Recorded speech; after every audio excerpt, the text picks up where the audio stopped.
Okay. What's up, sneak peekers? My name is Nolan Walley, and today I'm with the directors for the upcoming film Novocaine, Dan Berk and Robert Olsen. How are you guys doing? Doing great. We're Thanks for asking, fantastic. Nolan. How are you? Doing good. First question I have for y'all.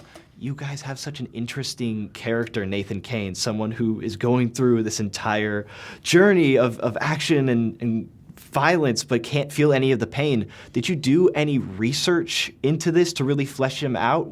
How did you find out his day-to-day life and how he would interact in this environment?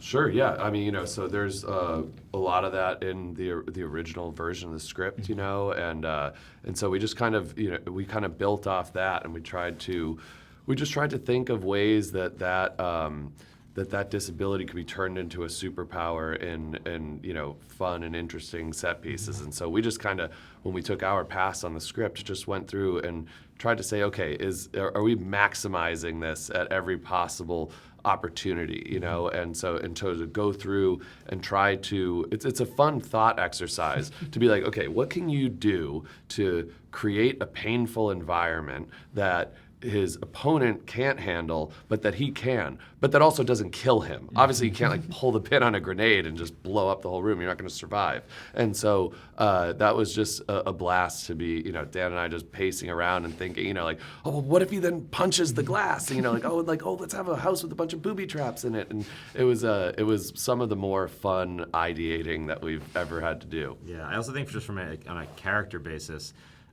despite Nate having this incredibly rare genetic condition, he is, or as a result of that, I guess, he is a very isolated and lonely person, but that's what makes him relatable. Like, there's a lot of people that feel that way without a genetic condition, so a lot of the, well, what does his day-to-day look like was just, well, we want this to be relatable, so it's like, what does it look like for a person who feels sort of cloistered off from the people around them?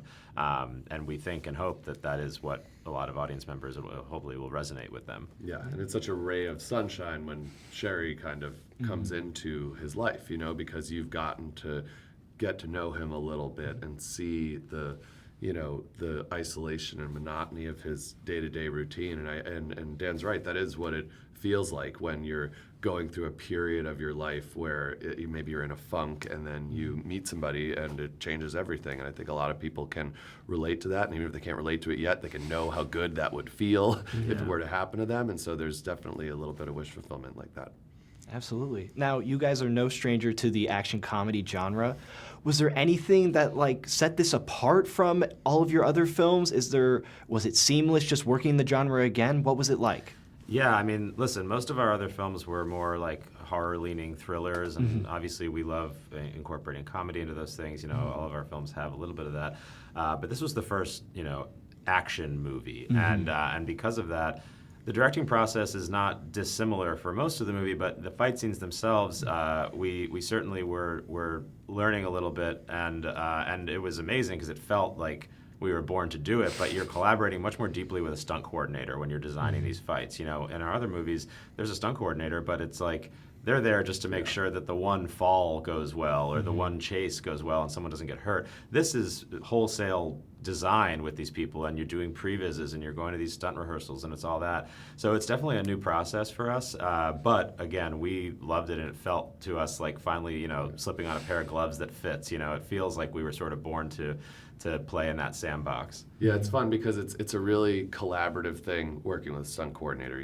We come in with all these big ideas, and we're like, oh, and then he can do this and this, and the stunt coordinator lets you know, okay, here's what's physically possible, and here's what we can do without hurting the actors, and here's what, you kind of have that conversation with them, and it's awesome because even though we had never made an action movie before, our stunt coordinators, Stanimir Stamatov and Carrie Gregg, they have made countless action movies. And so to be able to lean on their experience and filter what we wanted to get through the lens of a proper, stunt coordinator was amazing. And, there's no equivalent of that when you're shooting a horror movie. You don't have a jump scare coordinator helping you do that, and so it's nice to have that support, and I think that collaboration is something that comes naturally to us because there's two of us. So, like Dan said, we really just fit right in there. This feels like a genre that we can, really have a lot of fun with. Absolutely. Last question.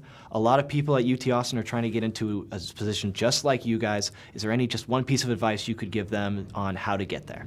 Yeah, so I think that the hardest thing to do is always make that first thing, whether it's a short or a feature, whatever. Like just getting off the ground, and I think that you have to find a way to allow yourself to think about budget at the same time as thinking about concept or whatever artistic message you want to get across, because film is all about being able to get something done. You can have the coolest idea in the world, but if it's not shootable, then it doesn't really help you, And so I think that having, we always say, try to find a location that is cool and maybe build an idea around that. That's what we did on our first feature. Nobody lets you direct a feature until you direct a feature. And so we went and we raised some money, and we had this a big there was a big house that a friend of ours had that was lent to us, and so we were like, okay, what movie can take place all within this one gigantic house, and it just kind of snowballed from there. So I think you gotta just be flexible and look at the elements that you do have and try to make something out of that, rather than coming up with an idea and pulling all of the various elements together for it. It's a lot harder to work that way. Yeah, and early. If Danny Boyle can shoot 28 years later on an iPhone, then there's really no limitations anymore. You have no excuses. Yeah, I mean, you really don't. Because in the old days, it would be like, well, I got to rent like a film camera and buy film and develop it, but you definitely don't need to do that anymore. So, just get out and make stuff.